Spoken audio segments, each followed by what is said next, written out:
Sebelum melanjutkan, jangan lupa subscribe dulu, terima kasih. Bab 492, dia adalah dewa binatang. Lilu.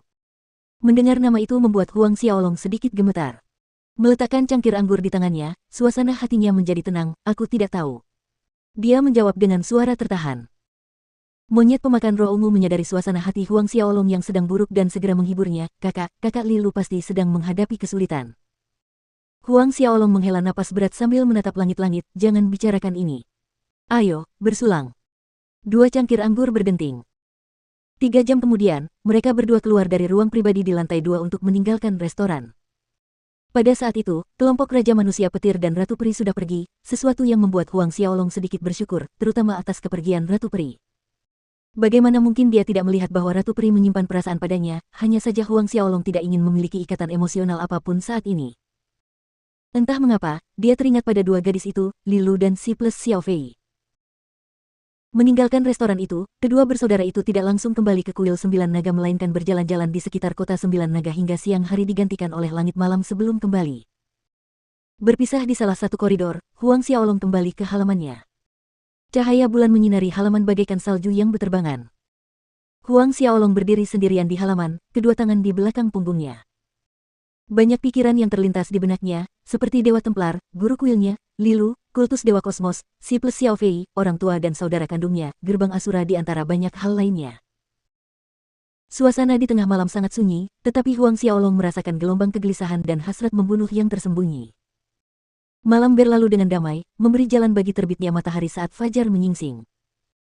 Kota 9 naga mulai berdesir di langit pagi yang suram sebelum matahari terbit di Cakrawala.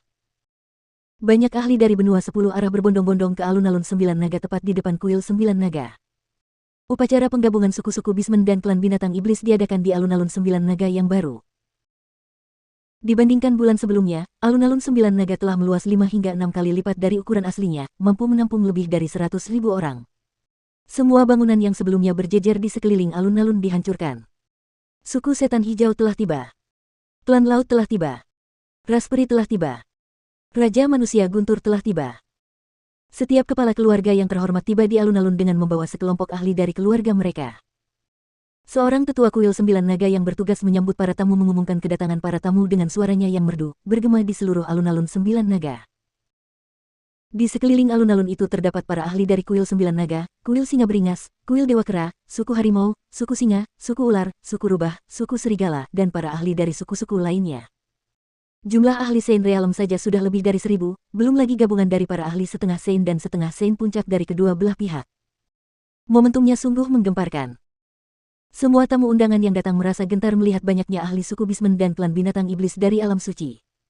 Rasa takut muncul di hati mereka dan tekanan pun berlipat ganda. Para ahli itu tidak berani bergerak atau berkeliaran setelah digiring ke tempat mereka masing-masing di alun-alun. Lei Hua berdiri di samping ayahnya, Raja Manusia Petir, mengamati pemandangan di sekitarnya. Tenggorokannya menjadi kering hanya dengan melihat banyaknya ahli dari ras lain. Baru pada saat inilah ia menyadari betapa lemah dan tidak berartinya ras manusia mereka. Sebelum adanya suku Bismen dan klan binatang iblis, kesenjangan eksistensi bagaikan semut di kaki gajah. Lei Hua merasakan hal demikian, begitu pula Raja Manusia Guntur dan para ahli ras manusia lainnya. Lebih jauh, Raja Manusia Guntur menyadari bahwa para Bismen dan ahli iblis yang berkumpul ini adalah mereka yang berada di bawah alam Saint Orde ke-9. Para ahli mereka yang berada di alam Saint Orde ke-9 dan di atasnya belum muncul. Napasnya serasa tertahan di dadanya. Para elf berkumpul di suatu tempat yang tidak jauh dari para manusia. Sang tetua agung berdiri di belakang Ratu Elf Kelly, berbisik, "Yang mulia, para ahli dari ras Bismen dan klan binatang iblis telah mencapai jumlah yang sangat mengerikan." Dia berusaha semaksimal mungkin untuk mengecilkan volume suaranya sekecil mungkin dan bahkan ada sedikit getaran. Ratu Peri Kelly mengamati para ahli yang tergabung dalam upacara penggabungan dan mengangguk dengan gerakan kecil sebagai tanda setuju dengan apa yang dikatakan Selin. Dia juga menunjukkan ekspresi bermartabat di wajahnya. Sebelum hari ini, sudah menjadi pengetahuan umum di benua 10 arah bahwa suku Bismen dan klan binatang iblis adalah hegemoni yang paling kuat, tetapi seberapa kuat tepatnya, tidak seorang pun dapat mengatakan dengan pasti. Terlebih lagi, di masa lalu, kedua hegemoni ini merupakan entitas yang terpisah. Sekarang setelah mereka bergabung menjadi satu kekuatan, kekuatan mereka yang mengerikan dapat dilihat dari pertemuan hari ini. Penggabungan kedua partai ini sudah pasti merupakan kekuatan yang dapat meratakan seluruh benua 10 penjuru. Dia selalu berasumsi bahwa para elf itu lemah, tapi sekarang pandangan Kelly jatuh pada beberapa tetua di belakangnya, diam-diam menggelengkan kepalanya. Tak lama kemudian, semakin banyak tamu undangan yang datang ke alun-alun, sekitar 50 hingga 60 suku hadir. Kerumunan semakin banyak, tetapi alun-alun masih sepi meskipun jumlah orang di alun-alun sangat banyak, tidak sedikit pun berisik. Semua pembicaraan dan diskusi dilakukan dengan berbisik-bisik, tidak ada satu pihak pun yang berani berpura-pura. Sedikit lebih dari 1 jam kemudian, semua pihak yang menerima undangan telah tiba. Pada saat ini, di dalam aula besar kuil 9 naga duduk Aokun, Aosen, Leige, Cak, Denny, dan kepala aula serta ketua suku lainnya. Sesaat kemudian, tetua 9 naga yang bertugas menyambut para tamu masuk, berhenti agak jauh dari Aokun sambil melapor, kepala kuil, semua tamu telah tiba dan sedang menunggu di luar. Aku tahu. Aokun melambaikan tangannya, paling tidak dengan santai berkata, Tuan Muda Dewa Binatang sedang beristirahat di aula dalam, biarkan mereka menunggu. Tetua 9 naga mengangguk dan meninggalkan aula besar. Setengah jam kemudian, panas matahari mulai menusuk kulit mereka, banyak ras, suku, dan klan yang menunggu di alun-alun mulai kehilangan kesabaran. Namun, tidak ada yang berani menyuarakan ketidakpuasan mereka di tempat terbuka, atau berteriak. Setengah jam berikutnya berlalu dengan cara yang sama, semakin dekat ke tengah hari. Tepat saat kekesalan mulai keluar dari para tamu, tiba-tiba, salah satu tetua kuil 9 naga berteriak sekeras-kerasnya, Tuan-tuan binatang dewa telah tiba. Keributan yang mengganggu itu berhasil dipadamkan, seluruh alun-alun mendadak sunyi saat semua orang melihat ke arah pintu masuk utama kuil 9 naga. Di hadapan banyak mata yang mengawasi, seorang pemuda berambut hitam berjalan keluar dari pintu masuk utama kuil 9 naga. Mengikuti di belakang pemuda berambut hitam itu adalah kepala balai kuil 9 naga Aokun, Aosen, patriark suku harimau Cak, dan para patriark lainnya. Pemandangan itu mengejutkan semua orang di alun-alun, seluruh perhatian tertuju pada pemuda berambut hitam itu. Identitas pemuda berambut hitam ini jelas.